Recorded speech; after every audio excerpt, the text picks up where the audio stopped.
Okay, before I turn this over to Luis Moscoso, and in order to help the legislators some of whom weren't here for the entire conference, I want to just kind of reiterate the points that we started with under high performance rail. And after that last session, I think there are 10 points. I'm going to add number 11, which is tribal treaty rights, because we heard plenty of that discussion, and that has to be part of our program. So over the past 2 days, we have heard panels discussing what high performance rail means. And we started with reducing friction and delays while adding capacity to Northwest supply chains, a fundamental purpose.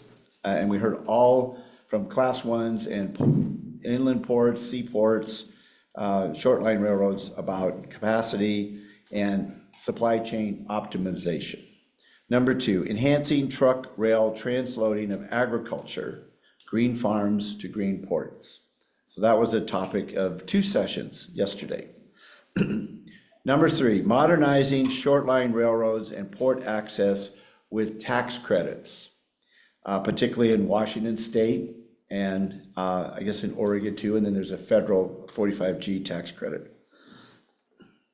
Number 4, deconflicting freight and passenger rail operations. We heard a lot of discussion in particular about the Cascades corridor, particularly the Seattle-Tacoma to Portland corridor and the lower Columbia River Bridge port or port access.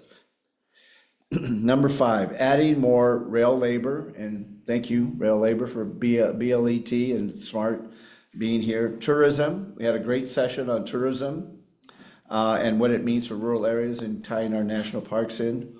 And the need to acquire industrial land, industrially zoned land, and keep industrially zoned land around our ports in particular, so we can attract manufacturing jobs that are already attracted to a region because of clean energy.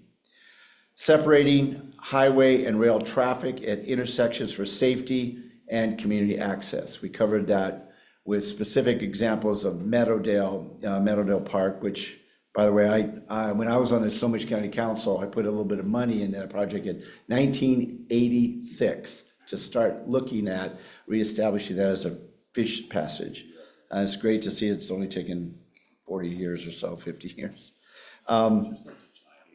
Expanding Cascades passenger rail service with twice daily, hopefully someday, twice daily service on Amtrak long distance routes. Connecting intercity rail with medical facilities. Our last panel just covered that quite well. Transit, we heard from Anna about the importance of connecting local transit to intercity rail. Intercity coach, airports and ferries. Restoring and expanding train stations all around the Northwest, new stations and historic stations. And we heard a lot from Elaine and Bree on the Boise train depot, which is really pretty spectacular. You need to go check that out when you're in Boise. With retail, commercial and housing opportunities, looking at, particularly with remote workers, the opportunity to put affordable housing around intercity rail. We always think about metro urban transit and TOD. We need to think about smaller towns and transit-oriented development. And finally, improving railroad culverts for fish passage and rail highway wildlife crossings. Dan Bucks' favorite issue, wildlife crossings. So there's our report card. I hope we covered in 2 days all of those topics. I think we made a stab at it. I was a little concerned this morning about having 2 days instead of just 1 day, but the depth and breadth of the presentations today, starting with Northwest Seaport and Class 1 railroads, I can't imagine not covering the territory that we did today. So in the end, I think the 2 days was smart. Now, I have the opportunity to turn this over to my good friend, Luis Moscoso. When I was on the county council as a Republican, I actually had some pretty decent relationships with labor. And I got to know Luis because he was a labor organizer with, I think it was ATU, Transit Unions. And he and I became friends, and he later was a distinguished member of the House of Representatives from the Mountlake Terrace area. And he developed a passion for rail. And so after he left the legislature, he stayed involved in All Aboard Washington, which is a great organization I've been involved with since my days with Congressman Miller. And Luis is unique because he can go to Republicans and Democrats in all the Northwest states and talk about rail with a passion and a commitment and an understanding. So I'm asked Luis to introduce our panel members, and I think they're starting to come online. We have a couple. And then ask them specific questions, and then we're just going to have a general reaction to what you've heard in the last couple of days. Luis?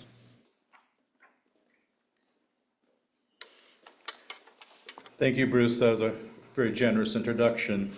And good afternoon, everyone. Thank you for being here today and for, I wouldn't say suffering through, because we all learned a lot. I see a lot of colleagues out there that I've worked with over the last 11 years when I started the Rail Caucus in Washington State. I was also asked by Senator Gorsuch and Representative Nancy Nathanson about 3 years ago to help them get their Rail Caucus organized.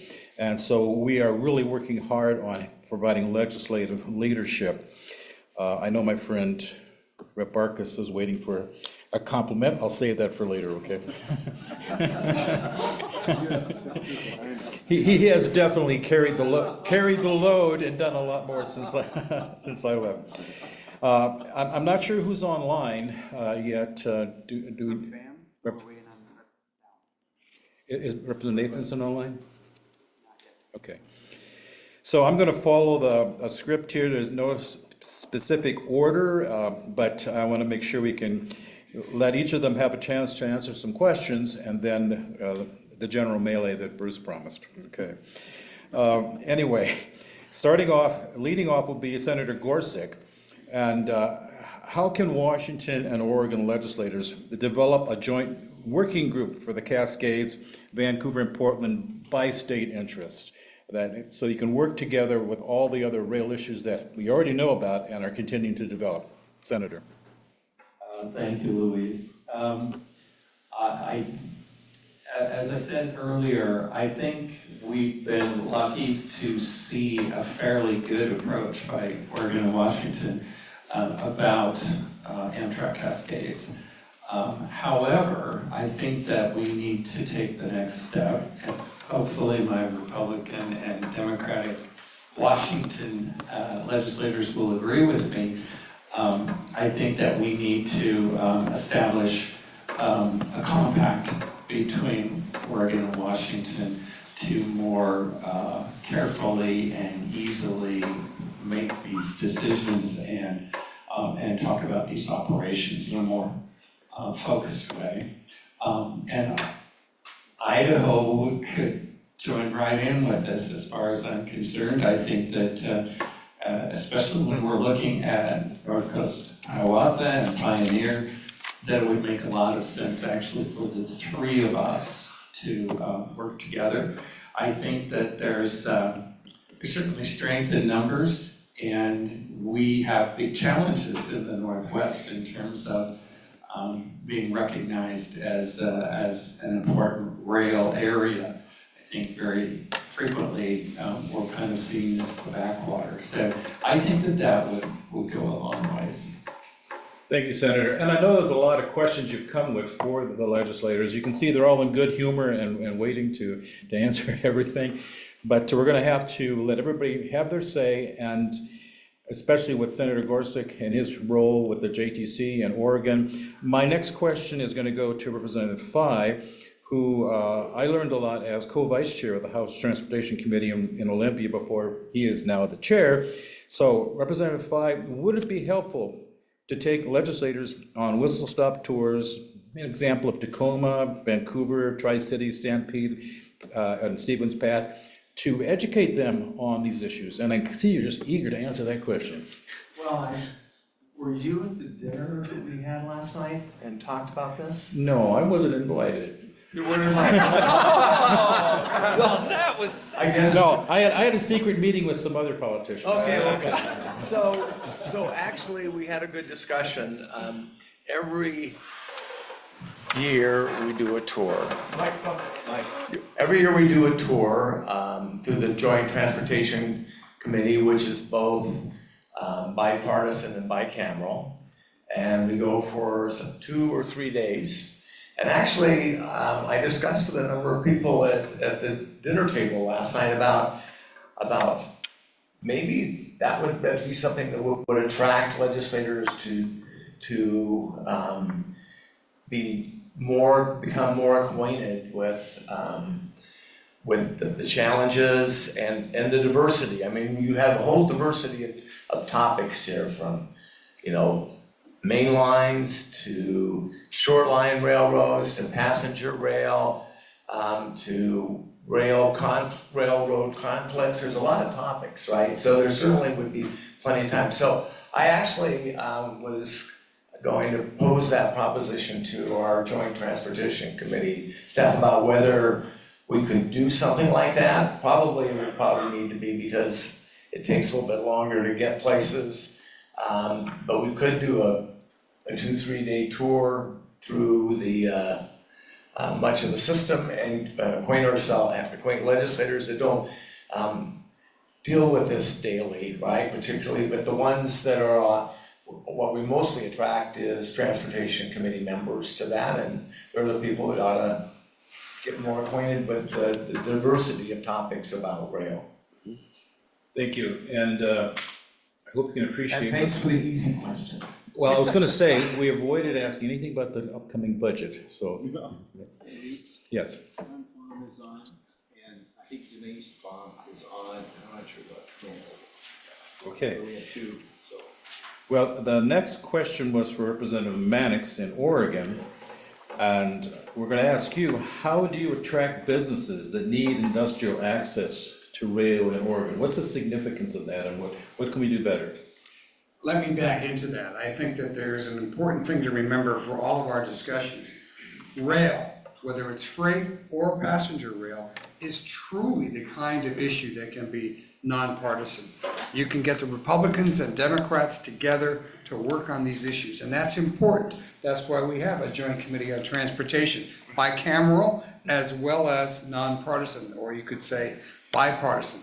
And with that in mind, it's important also, picking up on the idea of getting politicians, legislators to go on a rail tour. We did a Klamath showcase. I represent Kaiser in North Salem, very urban, suburban, and we did a Klamath showcase in August for 2 days where we brought 18 legislators to the Klamath Falls region and, you know, put them up at the Running Y Resort. Nice chance to stay at a nice place, but spend 2 days going around the region, hearing from rural Oregonians about the kinds of issues that hit them. And I do think rail is a topic where we can really be educating our legislators about all of the challenges. And I will wrap up my comments because I have lots of notes here I will talk about more later on, but I do think there's an opportunity that's facing us now for a visionary approach to rail.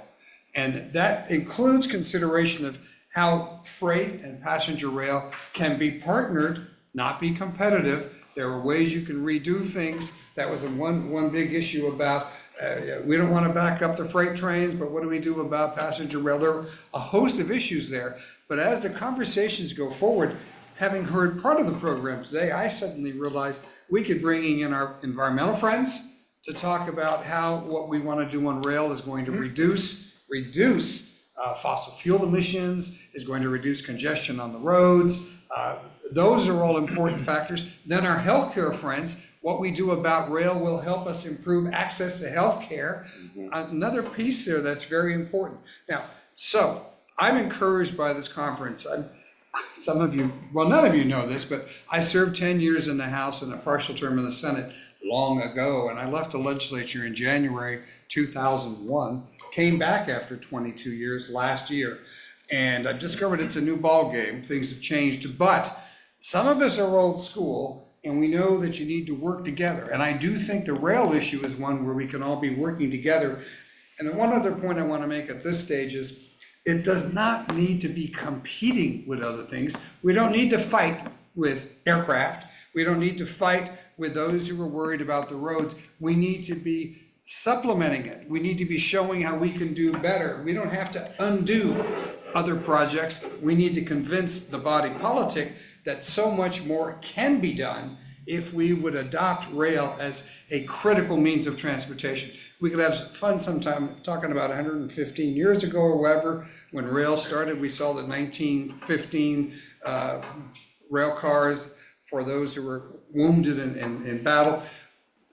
We'll have discussions about, we're coming full circle with a realization that rail is an excellent opportunity to expand our communications networks. So thank you for inviting me, and that's my start. Thank you, Representative. Up next will be Representative Confon from Oregon. I haven't met you in person yet, but I'm looking forward to that. Heard some wonderful things from your colleagues. So the question for you, Representative, is how do we get better transit connections to intercity rail, Amtrak Cascades, and the Coast Starlight? Say. Hi, everyone. Thank you so much for that question. Can you hear me okay? Hello? We hear you fine. Okay, great. Hi, everyone. So my name is Confam. I'm the state rep for House District 46 in Portland. And I think that question of connectivity with transit is really key. We just finished up a 4-month transportation roadshow traveling across the state. And what we heard overwhelmingly was the need for public transit. And it really made clear that public transit is not a strictly urban issue, but is really a lifeline in so many rural communities across the state. And we also heard from people who are just talking about how isolated it can be without transportation options. If they don't have a car, we heard from people who are too old. They've kind of aged out of being able to drive, or experienced some kind of injury that made it impossible for them to drive. And they really articulated the urgent need to be investing in both public transit and in rail to provide multiple options for people who can't drive. So I think we need to be making sure that ideally some of the things that I'm interested in is how we can be investing in more state capacity to be planning and coordinating with our regional transit agencies like TriMet, or all the different regional transit agencies to make sure that there's connectivity as we're making these rail investments. So my vision is that as we're modernizing our rail infrastructure, we're also investing in the governance authority that we need to lead to better coordination and planning with transit. Thank you so much. Next up is Representative Denise Baum. We don't see you on the monitor, but I understand you're here. So the question for you, looks like you might be coming up. There you are. Hello. Nice to see you again. You're from Billings, Montana. So tell us how the railroad affects your community and how restoration of passenger rail would benefit your constituents. Well, absolutely critical. Thank you, first of all, for having me here, legislator with the Montana House. And so Billings, when we look at restoring Southern passenger rail to Montana, Billings is that central hub. We have the Laurel rail station here. BNS plays a big part as far as economic development and jobs. So I want to echo the 2 points from the 2 previous speakers regarding trying to work on partnerships and not being competitive. And I think a really good example of that is the current Malta operational infrastructure project, where Burlington Northern Railroad and Amtrak have partnered to get some really critical operational signals, extending the sidings to reduce that bottleneck and that friction point with freight. That will improve safety,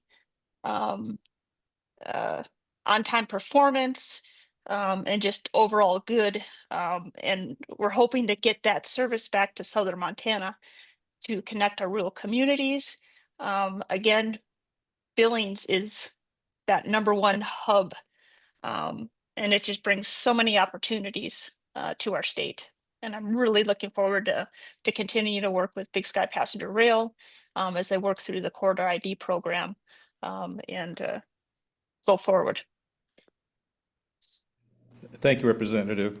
Our next speaker is Representative Nancy Nathanson, a very good friend of mine who encouraged me 11 years ago to get the rail caucus going in Washington State.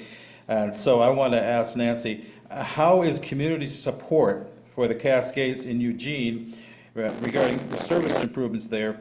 And also, what's the possibility for Oregon, Washington, and British Columbia for a commission of governance on the Cascades going forward? Nice to see you. Hi, oh, it's so good to see you. I'm sorry that I'm not there in person, and I really appreciate your allowing us to participate remotely because I didn't want to miss this chance to be with you all. People here want to use the train. They participated in meetings that ODOT was convening, and years ago. They've participated in stakeholder meetings.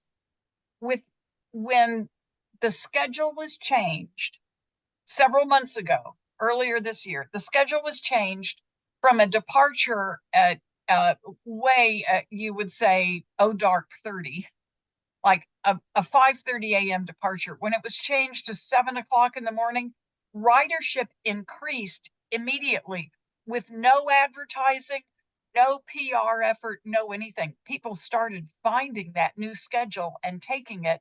Ridership increased tremendously. I can't imagine how much would happen if we did start advertising this. So it's really good news. There's support for using it. People want an alternative to being stuck in traffic or, as I like to say, wasting that time behind the wheel of the car, using fuel, going back and forth. There's great support for it. The issue of collaboration between the states and even another country, perhaps, when we talk about the connection with Canada, British Columbia in particular, I am concerned about that. Oregon, as you know, and thank you for your help in the past, Oregon has reached out. We even passed legislation unilaterally that we were hoping would be matched by the state of Washington. And the Washington legislature just let it drop, did not match our efforts. And I'm frankly very concerned because I think the interests in Oregon are different than some of the corporate and bureaucratic interests in the state of Washington. I won't say they're necessarily different the way legislators feel and the way the public feels about this. But I'm just being tremendously frank with you. I want the collaboration very badly, and I'm not so sure that the official channels appreciate it because officially Washington appears to be putting its eggs in a basket that is different than what a bunch of the rest of us would like to see. Thank you, Representative. Your candor is always appreciated, and I believe that your colleagues here in Washington would probably like some clarification. This may not be the place for that, but unless they want to bring it up in a discussion, but we definitely that raises issues that need to be looked into, and so thank you again for that presentation. Batting cleanup, my good friend, Representative Barkus here. He's a ranking member on the House Transportation Committee in Washington. And as you can see, sitting next to his buddy, Representative Fye, they work very well together.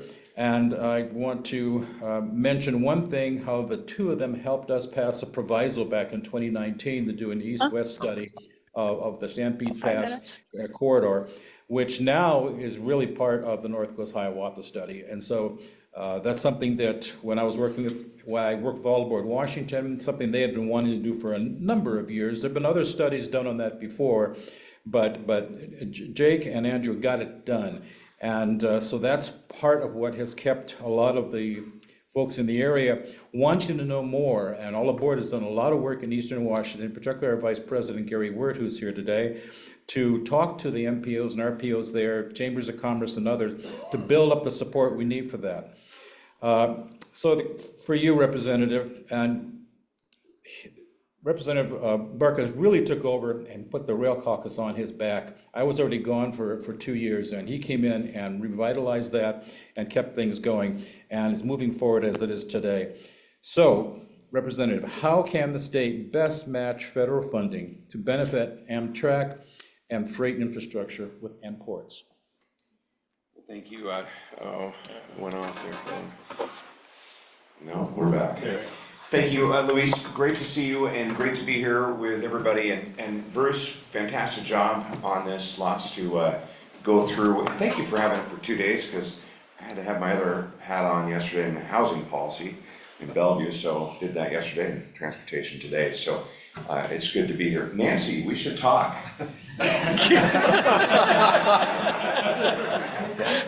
Both the chair and I are not aware of any legislation from the great state of Oregon that should have come across our desk, and I think I got the code about the other priorities, so we can talk about that too. We're in alignment there.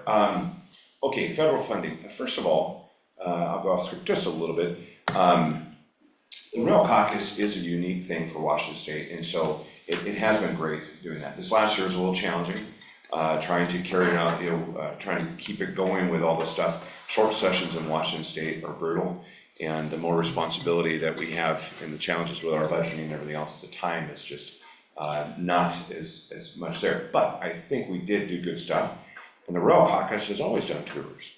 On one side it's on the west side, one side it's on the east side. We've had great participation from legislators.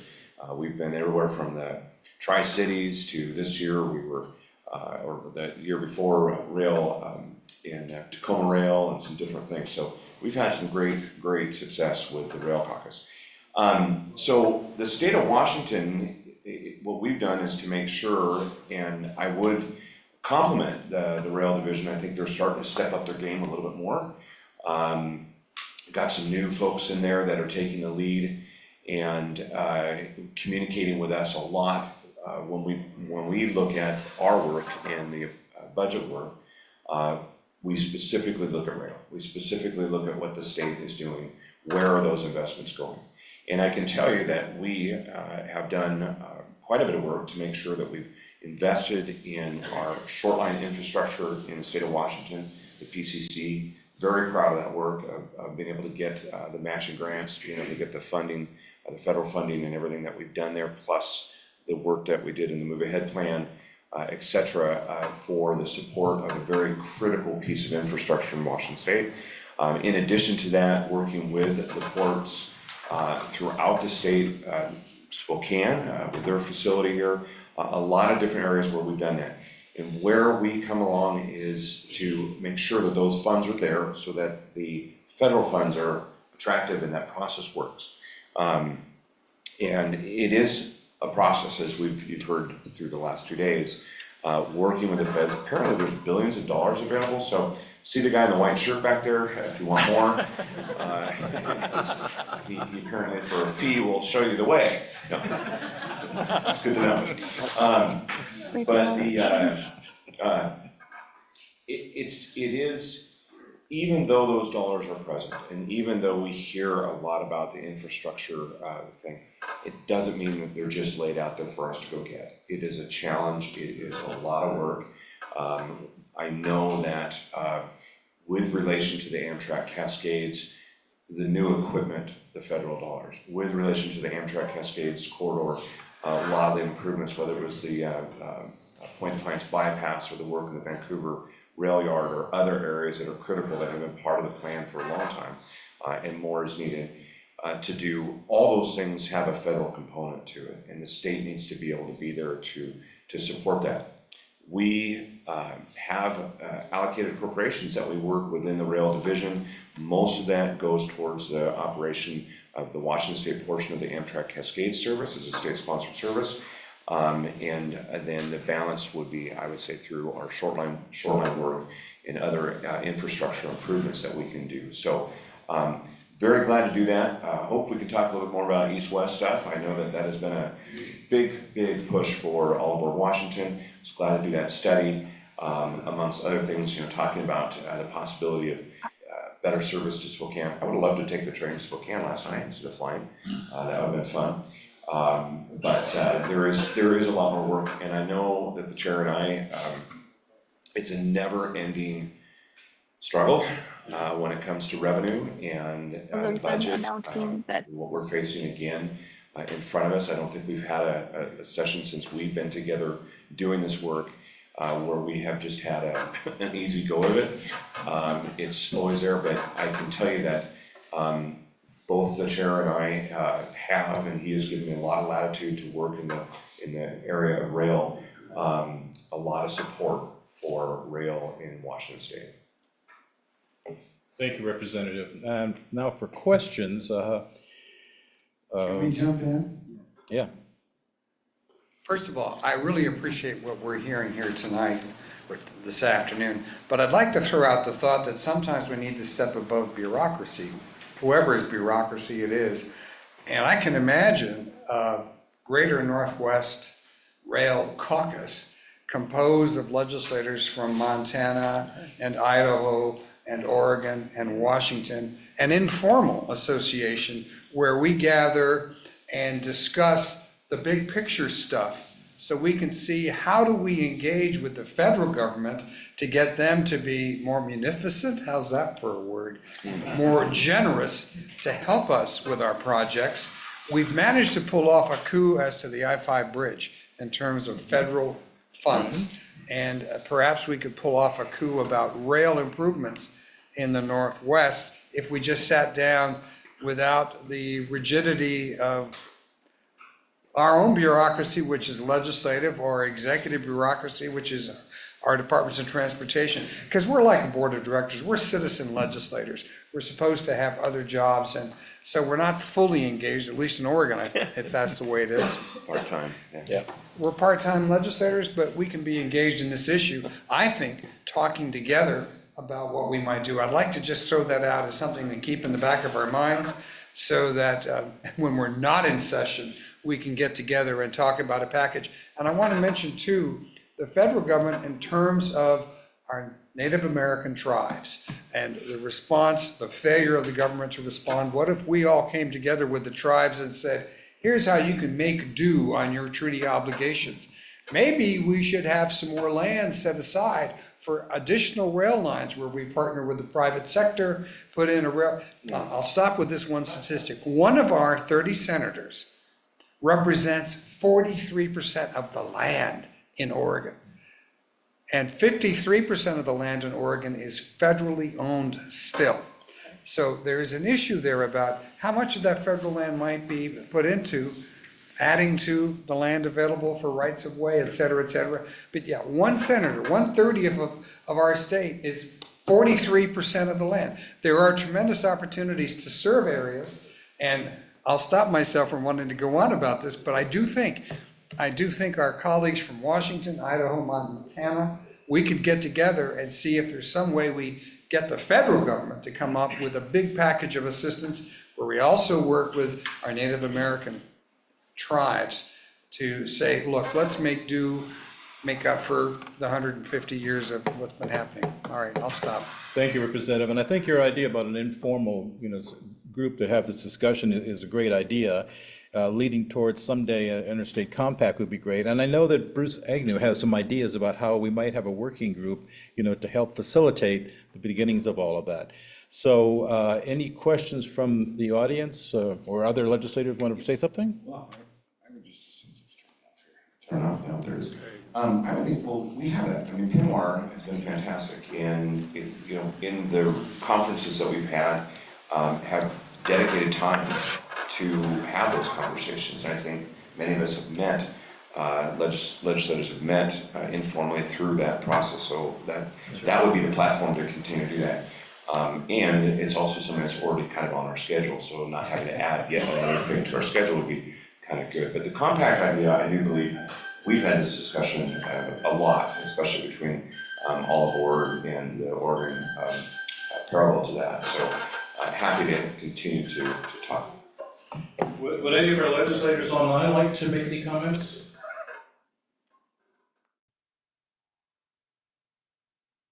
I want to make sure that Senator Gorsuch, he may have already mentioned this in previous meetings, and I haven't been present, but I'm just delighted to continue to work in Oregon with Senator Gorsuch on our ideas about multi-state collaboration, whether it's called the compact, other types of mutual agreements, and so forth. We're I won't say it's beyond interested. We work on drafting legislation and we continue to promote this. We're real committed as two legislators in Oregon who happen to co-chair that state caucus. Can you hear me? Yes. Okay. It's hard to tell sometimes. The one thing I would say, first, it would be very good, I think, if we were to have a formalized collaboration. And that formalized collaboration should be Oregon, Washington, Idaho, Montana, and Utah, because trains don't just sit in one state. And so Representative Nathanson is right. We've been talking about some of this. And I do plan to talk to my Washington colleagues about a bill that we have that would try and start that process of at least a bi-state to begin with compact. But it's very important for us to marshal our resources so that we can compete with places like the Northeast Corridor. The other thing too is, and I hear this a lot in our state, and that is about the urban-rural divide. I'm sure you both have heard that too in other states. The one thing to remember is, if we want to get away from that, one of the best things is to support things like North Coast, Hiawatha, and the Pioneer. Because these, I mean, in traveling around the state, and especially in Northeast Oregon, along the I-84 corridor, which is where the Pioneer ran. I said around this time. There you go. The thing is, incredibly isolated. And we heard over and over from people as we traveled around the state this summer about the medical issues and about the weather. And if you're in Baker City, very hard to get to other places. And I think it would be really interesting.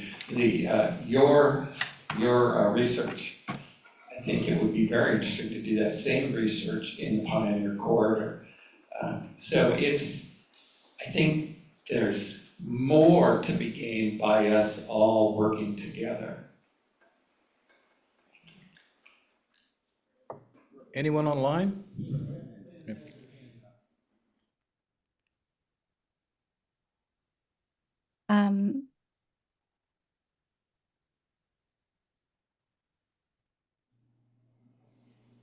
Representative Pham, go ahead. Thank you so much. I just wanted to follow up on two ideas that I heard, and I didn't hear quite explicitly said, but I think there have been a lot of fruitful discussions about what kind of governance and authority we need within Oregon to make these real investments that we need in rail. There's been talk about a separate statewide rail authority, whether that's a totally separate authority or, what that looks like is still to be determined. And I also just wanted to mention that my vision for rail in Oregon definitely also includes working with the private rail sector as well. I really want to make sure that BNSF and UP and the short line rails all also benefit from this investment in critical infrastructure as we're moving people and freight. And so I just wanted to say that to all of you at the conference who are representing these private rail entities. I'd love to work with you in the weeks ahead. So please reach out to my office if you're interested in sharing your perspectives on how reforming Oregon's rail governance could help us to meet our shared goals. Thank you. Thank you. If I could. Luis, to sort of jump on a little bit with Senator Gorsuch. We had a great relationship between the Oregon and Washington legislators with dealing with the challenges of replacing the I-5 bridge. Yes. And we've done that by each of us adopting legislation that sets up a committee on each side, and then we get together and have the conversations and work through the issues that we have to make as legislators, and also I think it's what has been very fruitful in bringing together the fact that both Washington and Oregon committed $1 billion to the bridge, right? So I think there's possibility there. I'm want to be a little bit cautious about, but I think Senator Gorsuch is exactly right. Let's start and get Washington and Oregon together, and then we can see where it goes from there, and what kind of structure will evolve from the conversations. Yeah. Sounds good. Thank you, Representative. And I think what we can say, and what we've been hearing from everything the last 2 days, is that there is a wonderful opportunity right now with the infrastructure money that's available. And it's how we get ourselves organized through our legislators to go after that funding. And I'm looking forward to hearing how you're going to build on that. There's been some wonderful people here, a lot of colleagues that I've met in the past, and a lot of new friends I've met over the last 2 days. Thank you for coming. And I certainly like working with the stakeholders, who are not part of the passenger rail group in my years in the legislature, as well as at the rail caucus, the ports, the shippers, and other people who have been so supportive of where passenger rail can benefit from that. I also want to call out my brothers and sisters in labor. Thank you for showing up, and we need to work more in the future, and looking forward to that. I'm not trying to close it out. I'm just giving my own piece right now, because I know you guys want to talk some more, right? Oh, we do. But I better get my thank yous in now in case I forget. Gentlemen? Oh, I thought there were any Our more. ladies online, any more questions? Representative Baum or Nathanson? Just a comment. Just that I want to continue to learn from others that have been in this much longer than I have, how to grow and how to get that I guess resiliency within my own state. I've garnered support from other legislatures that currently use the Empire Builder, the Highline Amtrak rail, in trying to grow the support within the state for the Southern route. So really interested. I've really enjoyed hearing your comments and conversations, and really hope that we can connect, and that I can learn from you. So thank you. Rep. Nathanson, any closing comments? I am so excited about the possibilities for rail because there has been new federal interest. That's really one of the keys to unlock this. If we can capitalize on and leverage federal money, we can demonstrate and show citizens. Sometimes I feel like we're preaching to the crowd. We're all talking among ourselves. It's the 92% of people out there who aren't riding the train and don't have it in their vision like the rest of us do. If we can show them how things will improve with some of these targeted, meaningful federal state investments, we can grow the demand in a way that we never could have just on our own with all the marketing that's possible. When we can show that we can get more options with somewhat faster speeds, with better on-time reliability, get an extra couple of train sets to have an extra few routes. When people see that this stuff actually works, I think it will just take off on its own. Thank you. We have microphones here for anybody else. There we go. Okay.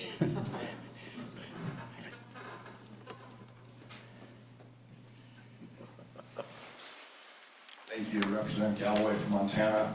Fantastic meeting, a lot of information. But I guess one of the things I haven't heard any discussion of is, has anybody researched how much time is available on the current tracks and the freight's not on.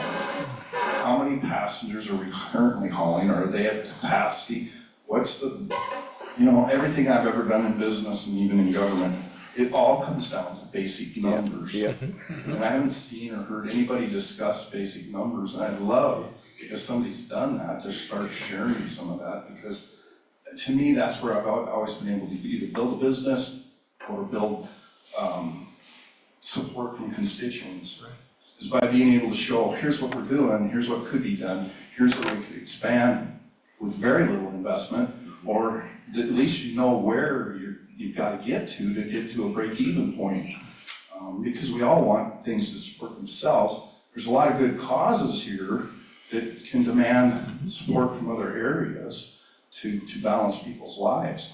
But if you can show that there's merit, because let's face it, the freight sells itself. Right.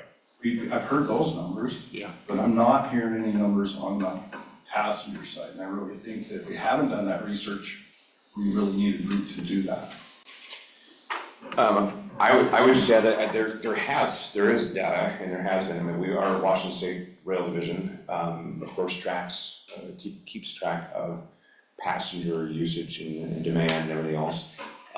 It's pretty interesting data. I was going to say before your question,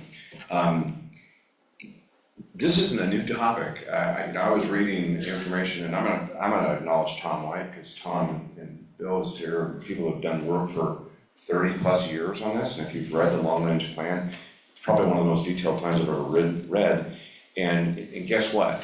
Everything was supposed to be done by 2023.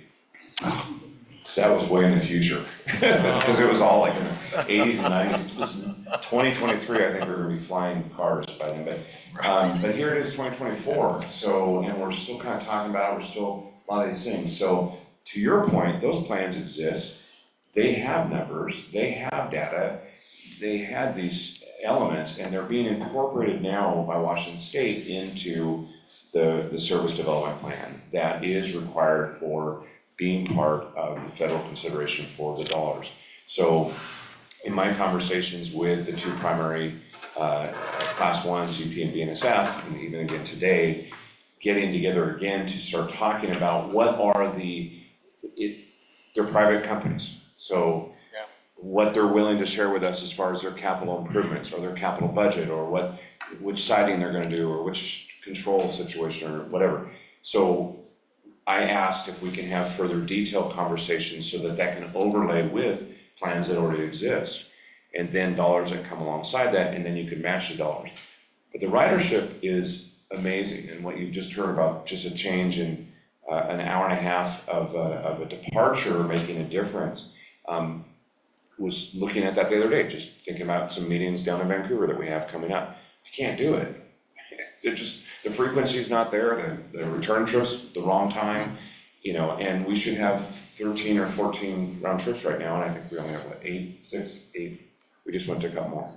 So, but what I've heard from the agency is we have seen a return from pre-COVID to the ridership, and the demand is starting to push the capabilities of the system as it exists today. Thank you, Representative. And I understand that Oregon has their service development plan already finished, so that'll have to mesh with Washington's as this plan goes forward. And I know that Dave and now Dan wanted to say something, so we got a mic for Commissioner Stromeyer. Nathan also has her hand up. Who's that? Who? Nancy. Representative Nathan. Oh, okay. Representative Nathanson, go ahead. Oh, thank you. I just wanted to respond very quickly on do we have the numbers? The Oregon Department of Transportation prepares for the legislature a quarterly report. There may be only 2 of us who ever look at it. The minute it's hot off the press, received in my mailbox, I open it up because I'm always looking at it. But we get some really important data. It's not only ridership, but one of the things that I'm very interested in is the on-time performance data that they provide all the time. And they tell us how much of it is due to freight train interference, other passenger train interference, weather-related delays, the things that no railroad can do anything about. But the key to improving service in some cases will depend on new separated grade crossings and some sidings, or parallel tracks, because if we can improve the on-time performance, we will also get more people choosing rail for passenger shipments, not just freight, but uh, for passengers, even if the speed is right, if occasionally you're delayed an hour and a half, you can't use it for work. Or if you're going to get home after midnight, you're not going to choose that option. Once you've been burned, you're probably not going to try it again until we can improve the on-time performance. But those stats are provided to us quarterly. Thank you, Representative. We've got a question from Commissioner Stromeyer. If I'm going to give him a mic, our rail passenger provocateur. All right, thank you. As far as details of what the service that we are kind of hyper and laser focused on in the state of Montana is this Big Sky North Coast corridor that will connect Chicago to the Pacific Northwest. Much of the sort of data I think that you're suggesting is going to be forthcoming very soon, because we are in the FRA's corridor identification and development program. As part of that, we will be taking a deep dive into what are the infrastructure investments necessary to accommodate high performance rail for both freight and passenger operations, because what I try to make clear to folks is that we are not proposing to simply slap a bunch of passenger trains onto the existing infrastructure without taking into account how both freight and passenger operations interact with one another. I want to go back to something that Representative Mannix mentioned earlier and just put an exclamation point on this. You are absolutely right that of all of the issues that we probably in elected office encounter, rail is one that can find commonality. I frequently advise both elected officials in the state of Montana and candidates that it is at your own peril that you disregard rail in general and passenger rail. I think, as Dan Bucks mentioned earlier today, the Big Sky Passenger Rail Authority is an 18-county regional rail authority. The vast majority of counties, member counties in our rail authority, if you look at the political complexion of them, are deep red, very rural counties. So it turns, what we've discovered, it turns on its head some of the assumptions about who might be supportive of rail or passenger rail. And I think it's no secret that we are living in some very divisive political times, and this is an issue that I've seen cross ideological, geographic, socio-economic lines like none other. And so I'm hoping I see today the nascent beginnings of a multi-state legislative rail caucus, and I would just encourage all of you to, as you think about that, and as some of the legislators are on the line here, to be as expansive as possible. I know there might be a desire to be incremental and think about Oregon, Washington. Well, some of the routes that we're talking about really need to embrace all of the states and the legislators in the states that we're considering. And that means even going a little bit farther east to the Dakotas, and then maybe even Minnesota and Wisconsin. So, thank you all. Well, I totally agree with that, and I would love to see us have a bigger discussion. The other thing is talking about bipartisan. So 2.5 years ago, when we started the Rail Caucus in Oregon, I think a lot of people thought, 2 or 3 foamers are gonna join and that'll be the end of it. The truth is we have, I believe, about 20. And you alluded to this, Representative. We have about 20 members, and that's out of 90 legislators. So that's a pretty good group. The other thing is it's bicameral, and it's also bipartisan. And so I think you're absolutely right. Rail is an area where we do seem to be able to find a lot of common ground. And I love the idea of a big umbrella for all of the various states to talk about this. in that northwest, greater northwest sort of area. Climate's huge. Questions in the back also? Dan has a question up front here. Yes, I have a hand up. Please introduce yourself Yeah, I'm Dan Bucks, and I'm work for Dave Stromeyer in the East Sky Pasture Rail Authority as a volunteer. Just a footnote, because our chair covered the big points, but just a footnote because our project manager for the Corridor ID project, Abe Zumwalt, in his presentation made a very important point about the data that will be produced in our service development plan. And we're required to do a benefit cost analysis, but we're going to be proposing that we go beyond that to a full economic impact study and a return on investment study. And so we are going an extra mile in terms of wanting to produce data for decision makers to see and evaluate. So it's going to be very thorough and ambitious in terms of the data production. Thank you. There's a question from the gentleman in the way back there, and then my boss, Charlie.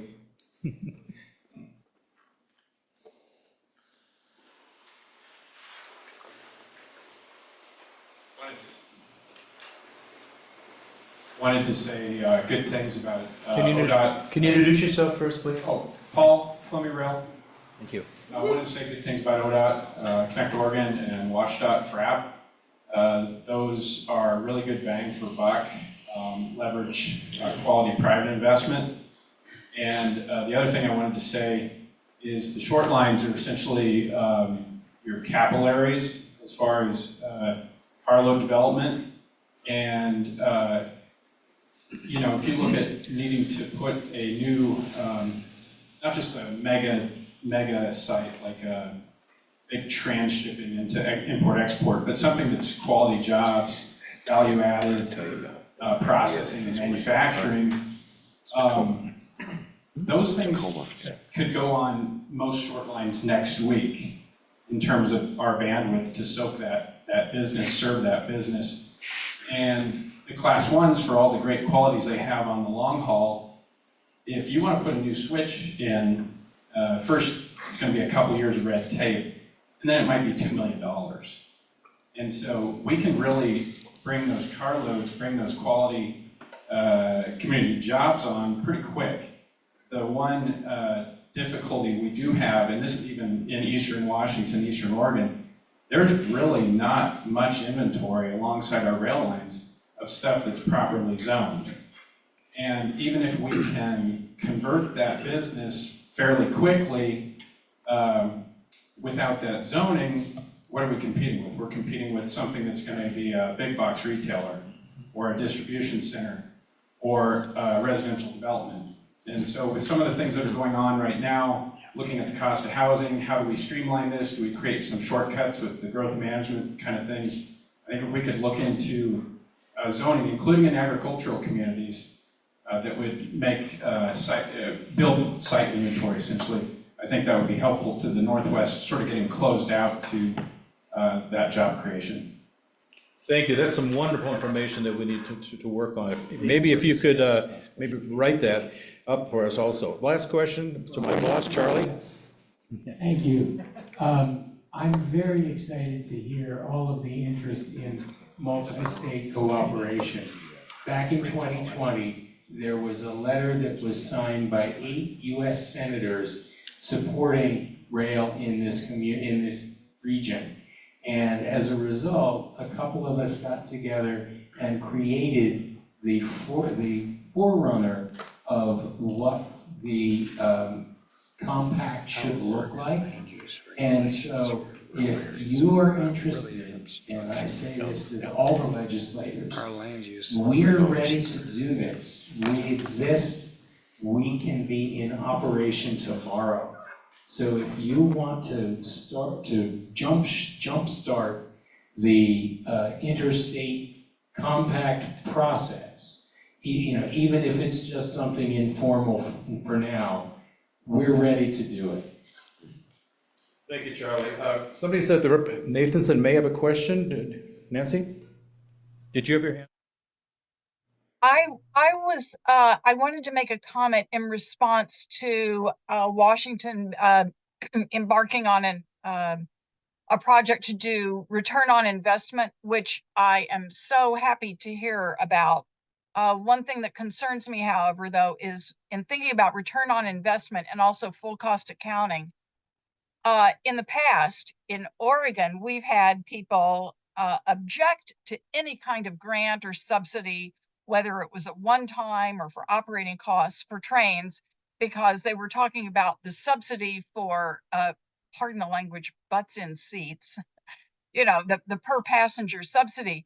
However, in other modes of transportation, whether it's all of the federal investments and grants and tax subsidies for marine and air and automobile, whether it's fuel or infrastructure, there are enormous subsidies for those. But the comparisons to rail, all in Oregon, all we ever got was, well, there's a per passenger subsidy for rail, and no one ever talked about the subsidy for automobiles or air or anything else. So I hope you all in Washington can crack through that and report it fully. Colleagues would like to discuss that further. The point on return on investment actually was made by Dan Bucks and from Big Sky and what they're going to do with some of their research. So I would be remiss hearing what my boss was saying about thanking people. Senator Curtis King, who's the ranking member on the Washington State Senate Transportation Committee, has been backing this very much, and he authored a letter signed by a number of Washington legislators east of the Cascades to support the FRA study with the Northwest Hiawatha. It's too bad that the senator couldn't be with us today, but I wanted to thank him and all the legislators, including Rick Barkus, who signed it, and to make sure that we're sending a message that the legislature in Washington State is also looking forward to continuing this work with the federal government. With that, I'm going to hand it off to Bruce Agnew, and I want to thank him and his Penworth people for all that they've done. You guys are great. Thank you so much. Okay, three things. I want to first thank our IT team, KDKI guys. Raise your hands. These guys did a fabulous job. We had a big emergency yesterday when the internet went out in the library, but they solved it. And I want to give particular thanks to our team, especially Tom Lang, who's brand new to our job. Our rail manager did a fabulous job, calm under pressure as we're trying to figure everything out technically. Betsy Meyer, Hannah, Patty, raise your hands. That's our team. Great job. And a couple other notes. This has been recorded for TVW, which is Washington State's version of C-SPAN. We are going to condense this 2-day high-performance rail conference, Great Northwest Rail Summit, and send it to our congressional folks, our governors, our legislators, all of our legislators, because even if you're not on the transportation committee, rail runs through your district, so you're interested in this. With regard to our role in this, and Andrew brought this up, the host of this forum is the Build America Bureau at the US DOT. We are in our second consecutive grant. And of our 4 work programs, this is one of them, high performance rail. So we have the opportunity to continue to this multi-state dialogue under that grant. And I think that's important to recognize their interest. And in so doing, the notion that's come up consistently in terms of the reauthorization of the IIJA and all the programs and all the supplemental and extra federal funding for all the projects we talked about is very important. And September 2026 is when all of this shuts down unless it's reauthorized. So the notion of working with our 4 Northwest states and Alaska's part of our group too, and they have a unique Alaska Railroad. that needs that federal money also. And then getting our fair share of Amtrak funding for our corridors is very important. So what I've heard particularly today with regard to Utah and Salt Lake and all the possibilities of connection for passenger rail, the possibilities with Minot, North Dakota, which we heard from Northwest Seaports was a big transfer facility for them.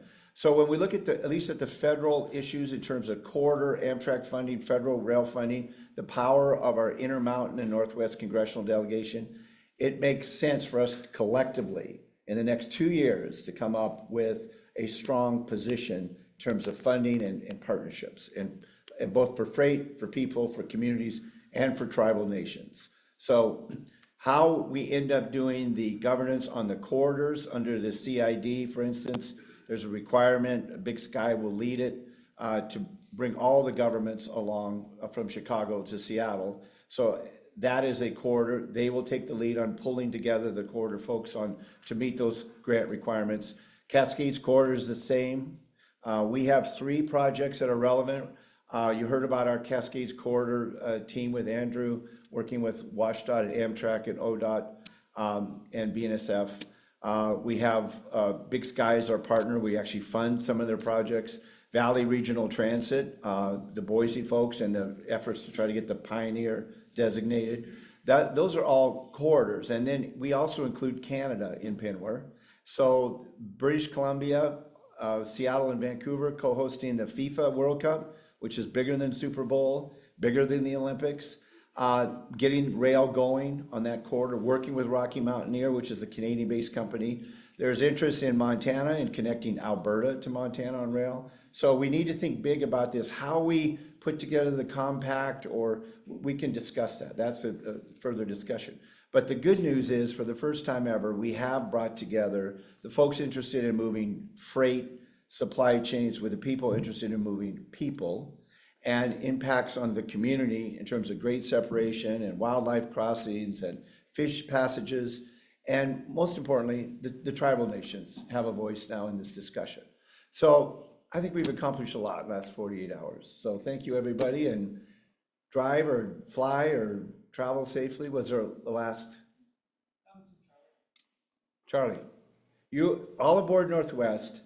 Charles and his team, Dan, and the various passenger rail associations are our co-host. And Charles has worked on this project for 8 months, much of it volunteer, getting this organized, reaching out to all of you as speakers.